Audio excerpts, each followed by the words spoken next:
Bagong taon na. Sana naman makapag long ride. Aba, magic! Bago magsimula ang panibagong taon, take a break muna. Mag-unwind, bumiyahe na malayo, magsama ng mga aport, mag-relax at namnamin ang preskong simoy ng hangin, ang magandang tanawin at moments kasama ang pamilya bago sumabak sa buong taon ng pakikipagsapalaran sa buhay. Dito lang yan, tara samahan nyo ako.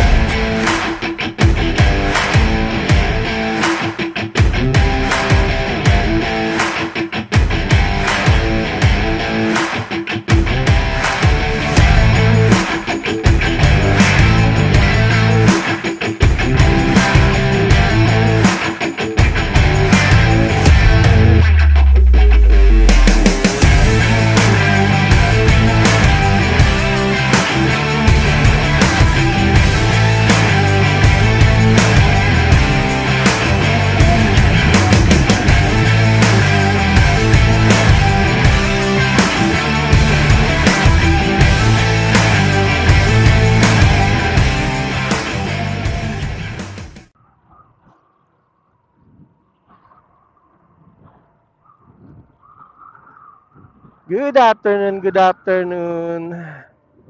Good afternoon. What's up, what's up? Yes, sir. Time check. It's 12:55 p.m. Yan. Babad sa kainan.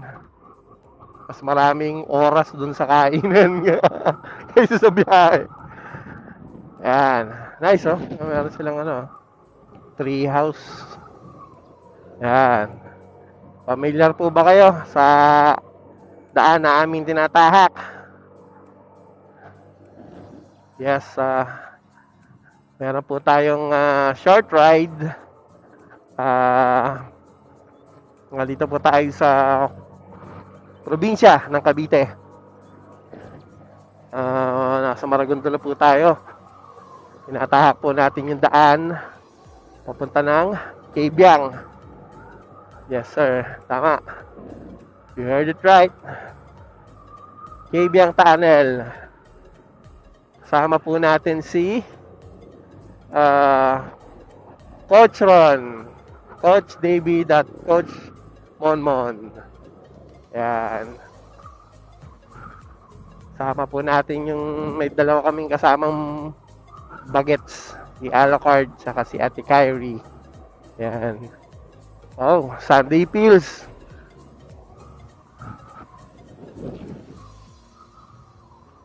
Chill ride lang, ninanamnam natin yung daanan. Hindi kami bumabakbak talaga kasi may dalawa kaming batang kasama. Para ma-experience nila dahil hindi pa sila nakakapunta dito ng nakamotor. Yan. Pasig to Cavite South area. Ayan, ang daming mga riders na nakasalubong na namin. Kanina si HPG group. Nakasalubong natin yung mga tropa nating kapulisan dyan. Shoutout sa kanila. Yun, may mga mangilan-ngilan din bikers, no? Kasi itong daan na tinatahak natin na papuntang Cavite, good din para sa kanilang mga trail at practice warm up. Yan, yan. Stay safe. Kaya kami dito, tamang chill ride lang. Dahil busog na busog kami. Kumain kami dun sa Double D.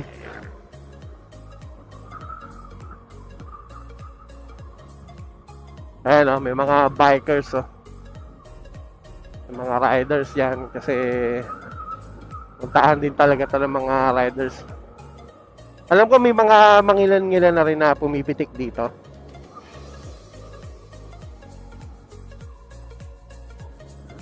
Hindi ko lang alam kung same siya sa Marilake, yung bang babad ba sa pwestuhan. Hindi ko lang alam kung maghapon din ba sila dito na tumatambay.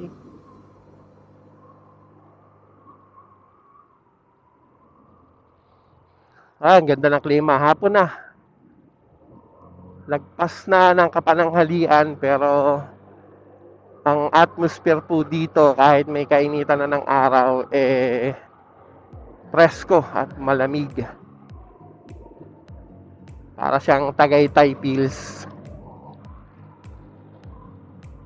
Malamig, malamig. Kaya magaan mag-travel. Although nakakaantok talaga kasi busog din ako. Ang dami kong kinain Meron doon kansi. Specialty nila yung mga bacolod dishes din. Meron din sila mga inasal doon. Pero ako madalas kong tinitikman pag okay na gagawin ng mga bandang Bisaya. Hinahanap ko talaga yung kansi. Which is authentic. Kasi yung pinaka-kansi niya, yung pampaasim, meron sila. Kaya masarap, malinamnam. Hindi po kayo pamilyar ayun yung parang kalamansi nila. Parang yung pinaghalong mangga ng kalamansi. Maasim naman talaga.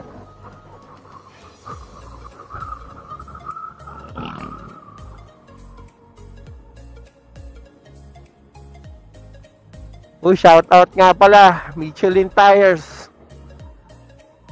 Napakalupit ng kapit ng gulong ko ngayon. Bago nilang labas. Ang ganda sa kalsada.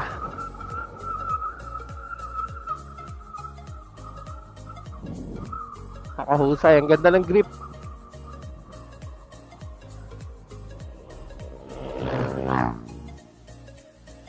Marine Base, drive safely. Yan.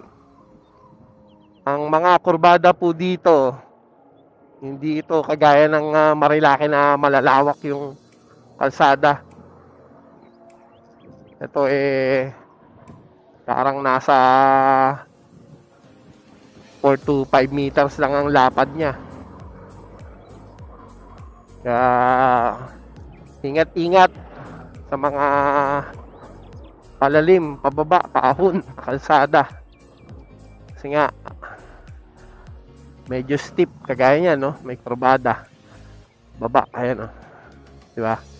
Sa maliit yung kalsada. Kaya take additional precautionary measure while driving kasi nga dapat hinahon lang.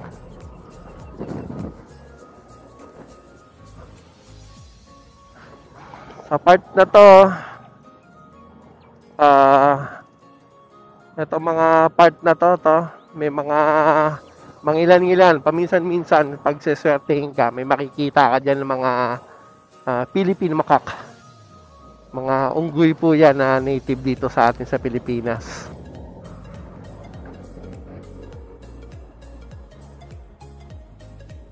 Ewan ko kung seswertehin tayo makakita.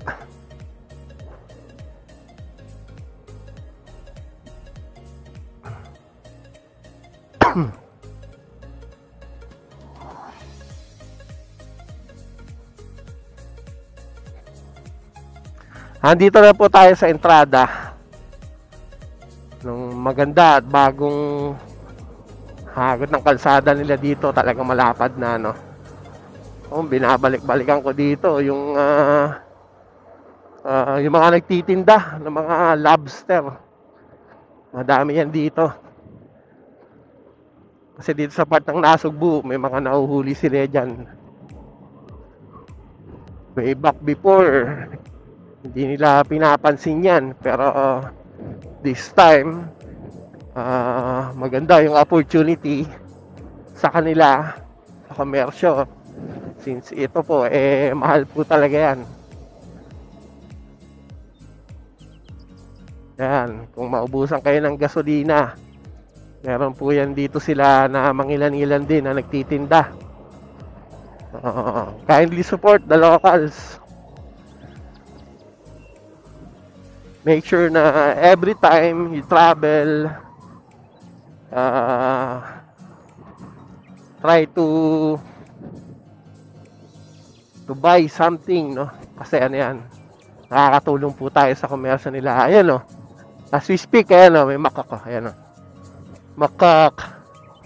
Ayan, no? Ayan, no? Sabi sa inyo, eh. May unggoy, eh. Mangilan-ngilan yan.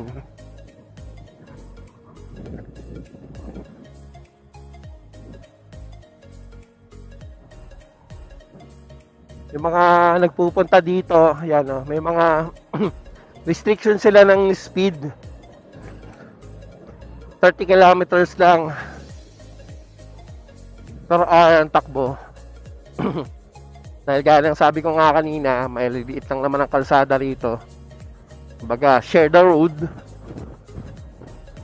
Kumbaga, take time to chill ride lang para mas mataas yung chance mo na makaiwas sa disgrasya. So, yan, bawal lumusot. Kasi nga, masikip yung daan at makipo talaga.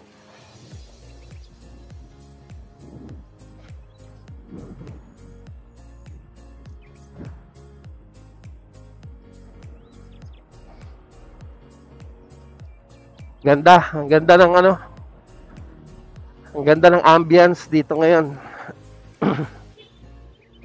Ayan, oh, ang ilang-ilang. Si Kuya, natutuwa dun sa unggoy. Tinatawag, pag sa kanya, tinalon sa niya, magugulat yan. Nice. Ayan, malapit-lapit na tayo. Pero, namnamin pa rin natin yung daan. Ayan, oh. Kita niyo yung mga puno, berdeng-berde.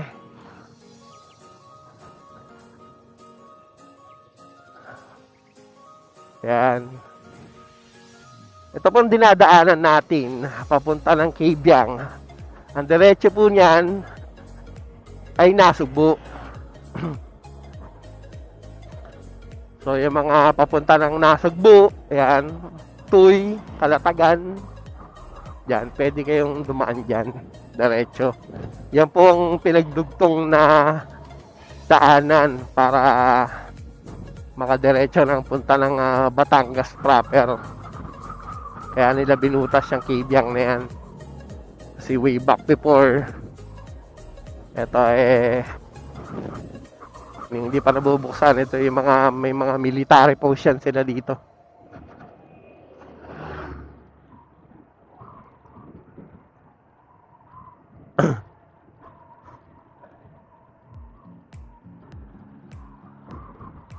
Giveaway. Diba? Share the road.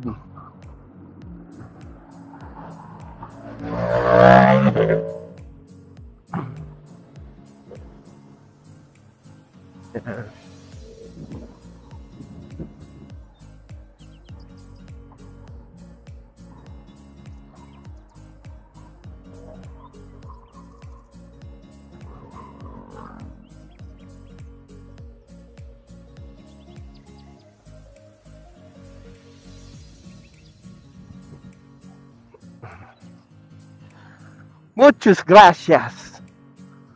Ayan. Saan nyo? Kasi dito sa part ng Cavite, may mga Chabacano po dito. Kaya yan mga marunong mag-Espanggol.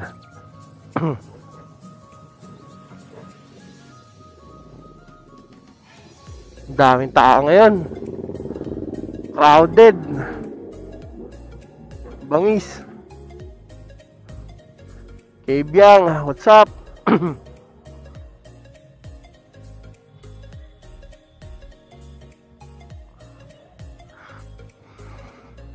Ay, loaded.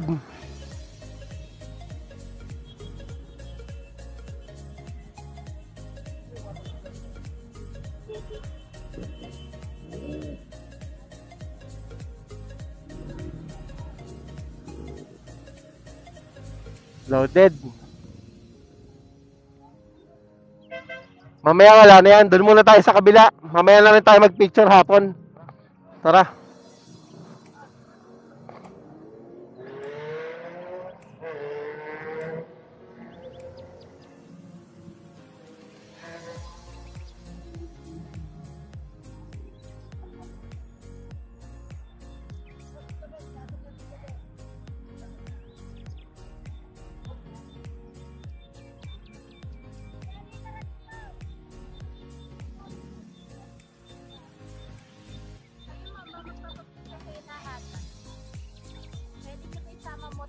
Ha? Hindi, mamaya pa pagbalik. Thank you.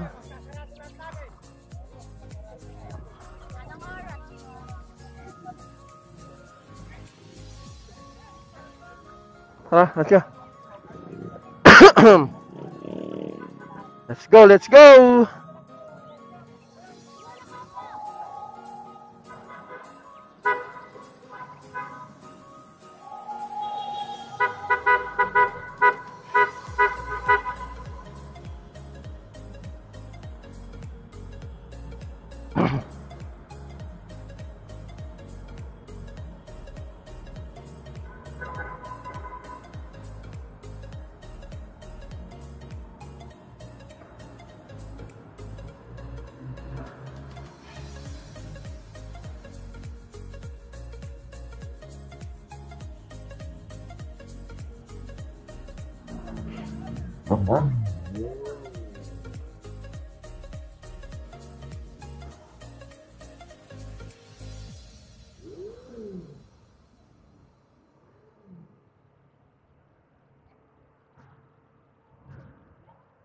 Yeah, marami rin kainan dito, mga bulalo, sisig. So, hindi ka mauubusan ng pwede mong kainan kasi ano yan. Marami yan dito, kahit sa view deck meron yan. So, lagpas na po tayo ng Kabyang. Papunta na tayo sa coastline. Yan o, coastline yan.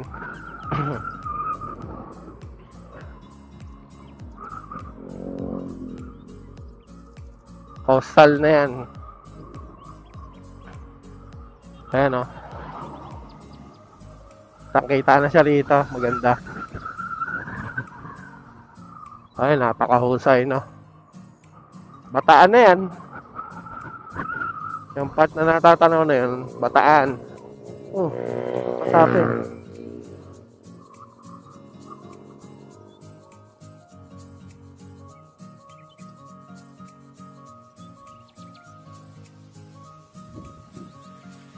Riders Wall.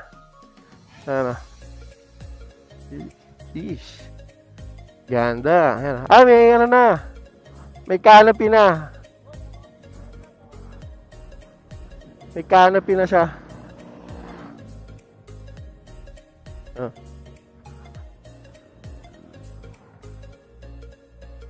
May canopy na siya. Maganda kasi naku po, pag tanghaling tapat gaya nito, ano yan, tirik yung araw, puro against the light ang kuha mo dyan.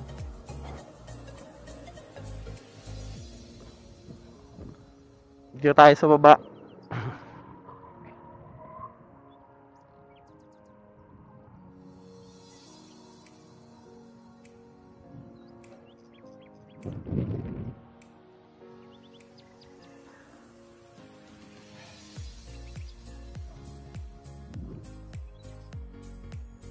Yan, may mga campsite din yan dito.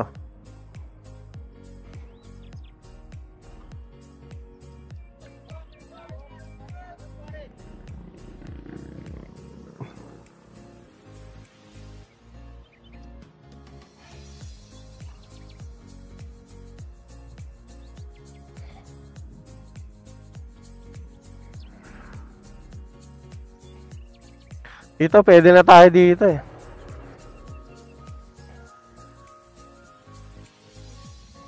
Yan, dyan, pwede na tayo dyan. May parking natin.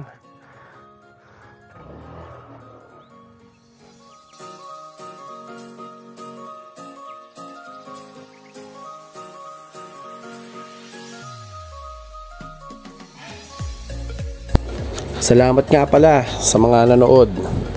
At sa pupunta naman sa lugar na to, lagi niyo tatandaan, ride safe.